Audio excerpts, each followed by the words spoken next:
नमस्कार, प्रणाम, जय श्री राम सभी को। जीएसवाई विपिन चौधरी में आज आपका स्वागत है। जैसे कि करंट अफेयर्स में हम हर दिन आपको करंट अफेयर्स दिखाते हैं और करंट अफेयर्स में पर डे के 10 से 15 क्वेश्चंस बनते हैं। आज का कुछ क्वेश्चंस खास हैं, जैसे कि एक नया क्वेश्चन निकल कर आया है कि श्रीलंका सरकार में 26वें प्रधानमंत्री के रूप में शपथ लेने वाले, ठीक है ना, रानिल विक्रमसिंघे को श्रीलंका का प्रधानमंत्री बनाया गया है। यूनाइटेड कॉन्फ्रेंस के हैं, विपक्षी दल के नेता हैं, उन्हें 26वें प्रधानमंत्री के रूप में शपथ दिलाई गई है। क्योंकि श्रीलंका में बहुत मारामारी फैली, मंदी के कारण, वहां तेल महंगा होने के कारण भुखमरी फैल गई, बुरा हाल है, बहुत ज्यादा कंट्रोवर्सी हुई। उसके बाद 26वें प्रधानमंत्री के रूप में विपक्षी दल के नेता रानिल विक्रमसिंघे को प्रधानमंत्री के रूप में शपथ दिलाई गई है। तो नोट डाउन करेंगे इसे। आज का एक खास सवाल है जिसका नाम है रानिल विक्रमसिंघे, ठीक है ना, रानिल विक्रमसिंघे। इसे देखेंगे बहुत अच्छे से। रानिल विक्रमसिंघे, रानिल विक्रमसिंघे, रानिल विक्रमसिंघे कौन से हैं? 26वें प्रधानमंत्री। 26वें प्रधानमंत्री के रूप में इन्हें शपथ दिलाई गई है। कौन से हैं? विपक्षी दल के नेता हैं।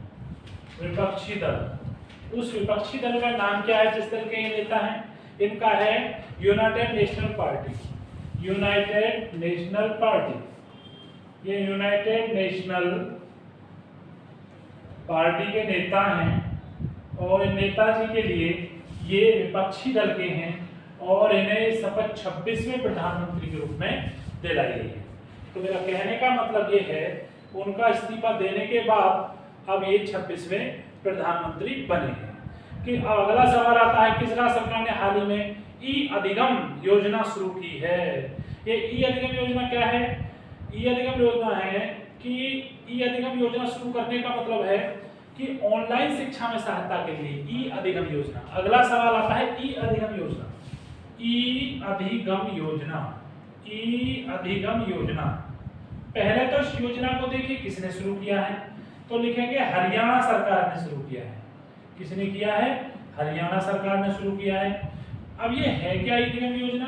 इसके बारे में लिखेंगे हरियाणा सरकार के बाद। नेक्स्ट लिखेंगे इसमें हरियाणा सरकार के साथ साथ इसमें कंप्यूटर टैबलेट द्वारा शिक्षा को बढ़ावा देना। कंप्यूटर टैबलेट द्वारा, कंप्यूटर टैबलेट द्वारा, कंप्यूटर टैबलेट, कंप्यूटर टैबलेट द्वारा शिक्षा को बढ़ावा देना। शिक्षा को बढ़ावा देना। तो मेरे प्यारे बच्चों, ये दो सवाल बहुत इंपॉर्टेंट हैं। तो ये अधिगम योजना किसने चलाई थी? हरियाणा सरकार द्वारा। किस लिए है? शिक्षा को बढ़ावा देना। टैबलेट और कंप्यूटर द्वारा से भी सब कुछ अब ऑनलाइन होता जा रहा है। अगला देखेंगे आपने, जैसे माणिक साहा को हाल ही में किस देश का नया मुख्यमंत्री नियुक्त किया है? माणिक साहा को। अब आपने देखा होगा, डेली आप न्यूज़पेपर पढ़ने वाले हैं और जो डेली न्यूज़पेपर पढ़ते हैं मोस्टली उन्हें करंट की ज़्यादा आवश्यकता महसूस नहीं होती। लेकिन उसके बाद सबसे बड़ा कारण ये है, जब भी मैं वीडियो बनाता हूँ कहता हूँ कि जो भी मैं आपको पढ़ा हूँ उन सब चीज़ों को आप अपनी कॉपी में नोट डाउन करें।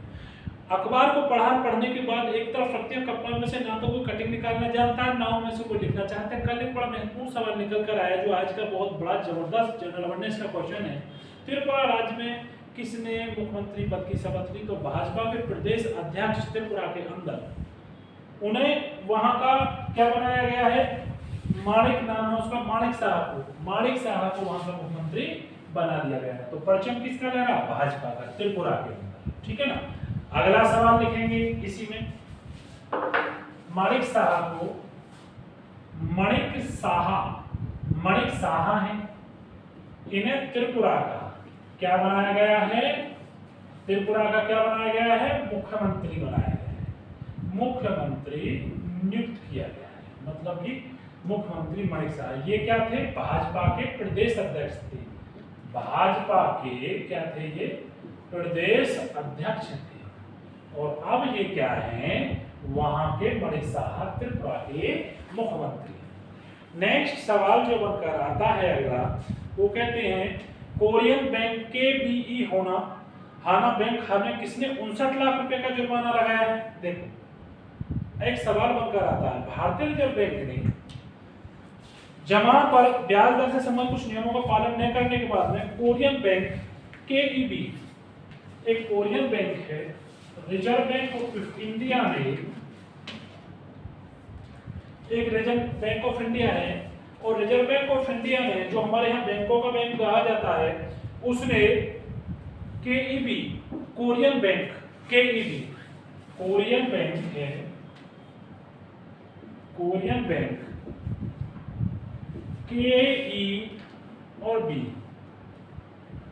पर कम ब्याज देने पर, कम ब्याज देने पर मतलब कि उसने आरबीआई के नियम को फॉलो नहीं किया और उसने उस पर जुर्माना लगाया। रिजर्व बैंक ऑफ इंडिया ने कितना लगाया?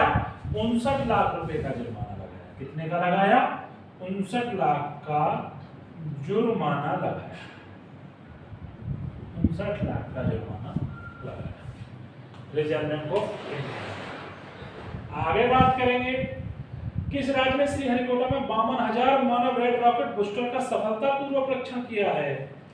किस है ना, किस राज्य के? श्रीहरिकोटा। श्रीहरिकोटा आपको सभी को पता होना चाहिए, बहुत पुराना सवाल। श्रीहरिकोटा किसमें? आंध्र प्रदेश में है। उड़ीसा में चांदीपुर। ये कुछ ऐसी जगह है, पोखरण राजस्थान का तो बहुत कम आता है, जहाँ रॉकेट लॉन्चर वगैरह या उपग्रह वगैरह का क्या किया जाता है? परीक्षण किया जाता है। ठीक है ना। तो अब यहाँ से आंध्र प्रदेश के अंदर एक जगह पड़ती है श्रीहरिकोटा। आंध्र प्रदेश के अंदर एक जगह पड़ती है श्रीहरिकोटा।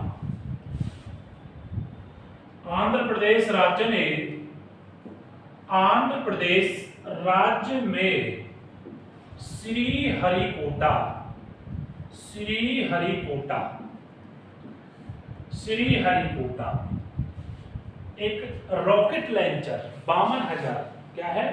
हाल ही में 52,000 मानव रेड रॉकेट, 52,000 मानव रेड रॉकेट को लॉन्च किया है। ठीक है। तो श्री आंध्र प्रदेश क्या है? राज्य में श्रीहरिकोटा में, जहां की एक्सपेंशन होते रहते परीक्षण, 52,000 मानव कोटा रेडेट्स को क्या किया है? प्रक्षेपित किया है, प्रक्षेपित किया है। अगला सवाल आता है, किस विभाग द्वारा केंद्रीकृत मार्ग के अधिकार के लिए गति शक्ति संचार लॉन्च किया? गति शक्ति संचार। अब गति शक्ति संचार ब्लॉक करने वाला गति शक्ति संचार, गति शक्ति संचार। आप सीधी सी बात है, जब संचार का मतलब होता है कम्युनिकेशन से, इसे कौन करेगा? सिर्फ एक ही कर सकता है, संचार विभाग। कौन करता है? संचार विभाग। तो इसे संचार कौन करता है? दूर संचार विभाग। दूर संचार विभाग ने क्या किया है? दूर संचार विभाग ने एक मुहिम की है, शुरू किया है, उसका नाम है गति शक्ति संचार, दूर संचार। जैसे कि तुम्हारे यहाँ 5G आया, कितने लोग मारे गए? कुछ लगता है, ऐसा सुना मैंने कि ऐसा कुछ है कि मतलब एक्सपेंशन ऑफ सारे फोन 5G है। तो 5G बहुत तेजी के साथ काम करता है, जो उसकी रैम है, रैम डिस्क एक्सेस मेमोरी जो है वो बहुत तेजी के साथ काम करती है। तो गति शक्ति संचार है, हमारे डेटा को बहुत तेजी के साथ अपलोड करने के लिए दूर संचार व्यवस्था, कम्युनिकेशन व्यवस्था को अच्छा बनाने के लिए गति शक्ति संचार की स्थापना की गई है। तो इसकी स्थापना एक विभाग करेगा, उसका नाम है दूर संचार विभाग। क्या है? दूर संचार विभाग। अगला सवाल निकाल के 17 मई को विश्व में कौन सा दिवस मनाया जाता है? विश्व क्यों? और आज 17 मई है, तो ये इसीलिए आज बिल्कुल अहम दिन पर 17 मई है, आज दूर संचार दिवस मनाया जाता है। कौन सा? दूर संचार दिवस, दूर संचार दिवस। और दूर संचार दिवस कब मनाया जाता है? 17 मई को। कब मनाया जाता है? 17 मई को। तो आज के बड़े अहम और अच्छे और बहुत शुभ अवसर पर आज इस गति संचार योजना का प्रारंभ किया गया है। ये हमारी भारत सरकार की बहुत अच्छी मुहिम है। अभी एक सवाल आया है, किस क्रिकेट टीम के पूर्व ऑलराउंडर एंड्रयू साइमंड्स की हाल ही में कार दुर्घटना में मौत हो गई? और ये है, ये 2009 में लगता ऑस्ट्रेलिया के 26 बहुत मतलब जबरदस्त ऑस्ट्रेलिया क्रिकेट टीम के खिलाड़ी साइमंड्स, साइमंड बहुत जबरदस्त खिलाड़ी थे, उनकी कार दुर्घटना में मृत्यु हो गई। बड़ा दुखद विषय है। स्पोर्ट्समैन के बड़े ख्याति प्राप्त क्रिकेटर थे तो ऑस्ट्रेलिया टीम वैसे भी देखा विश्व में नंबर 1 टीम मानी जाती है, क्योंकि कई बार वर्ल्ड कप उठाया है, कई बार T20 वगैरह कप उठाए हैं। तो इसका जो क्रिकेटर हैं उनका जो नाम है एंड्रयूज साइमंड्स, एंड्रयूज साइमंड, आयमोंड साइमंड, एंड्रयूज साइमंड। ये है ऑस्ट्रेलिया क्रिकेटर, नाम लिखिए ऑस्ट्रेलिया क्रिकेटर, नोट डाउन करते रहिएगा ऑस्ट्रेलिया क्रिकेटर। कार दुर्घटना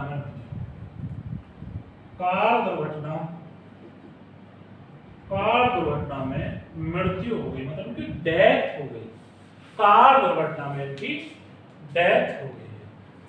क्लियर? कार दुर्घटना में डेथ हो गई। सो आज के लिए इतना ही काफी। सभी लोगों से मेरा निवेदन है कि अच्छे से करें। सभी को नमस्कार, अच्छे से वीडियो को देखें।